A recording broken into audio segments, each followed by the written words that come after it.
বাংলাদেশের সাধারণ নির্বাচনে বড় জয়ের পথে তারেক রহমানের বিএনপি।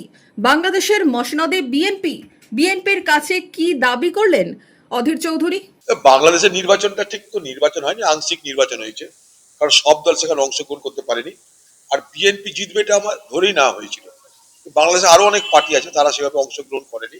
বাংলাদেশের ভোটে যে পরিমাণ মানুষের অংশগ্রহণ হয় প্রত্যেকবার, এবার সেটা হয়নি। ফলে ভোট কমসে কম হয়েছে। আমরা চাইবো যে বাংলাদেশে যারাই সরকার করুক না কেন, সেই সরকারের সঙ্গে ভারতবর্ষের সম্পর্কটা বন্ধুত্বপূর্ণ হোক, সুদৃঢ় হোক, এটা আমরা চাইবো।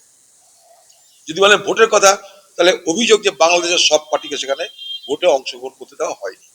কখনো শেখ হাসিনা, কখনো বিএনপিকে ভোটে অংশগ্রহণ করতে দেওয়া হয়নি, আজকে আওয়ামী লীগকে ভোটে অংশগ্রহণ করতে দেওয়া হলো না। ফলে ইতিহাস কিন্তু কাউকে ছেড়ে কথা বলে না, আপনারা তার প্রমাণ করেন। কিন্তু যেই সরকারই হোক, আমরা চাইবো বাংলাদেশে শান্তি ফিরে আসুক, সুস্থতা ফিরে আসুক। বাংলাদেশে হিন্দু মুসলমান সকলের যেন সুস্থভাবে জীবনযাপন কাটানোর রসদ তারা পায়। সেখানকার হিন্দুদের মধ্যে যেন কোনো ভয় না থাকে। সংখ্যালঘু যারা হিন্দু, তাদের উপর যেন কোন রকম অন্যায়, অত্যাচার, হিংসা না হয়। সেখানকার সরকারের সেটা দেখার দায়িত্ব, সে দাবি আমাদেরও থাকবে। মনমোহিনী হেলথ কেয়ার, স্বাস্থ্য সেবায় অটুট শ্রেষ্ঠত্বের শিরোপা। জেলায় প্রথম robotic knee replacement, cardiology with cath lab, neurosurgery, specialized trauma unit থেকে স্মাইল ট্রেন, একগুচ্ছ পরিষেবায় নিয়োজিত। Manmohini health care, quality care with personal touch, Berhampore শিল্প তালুক।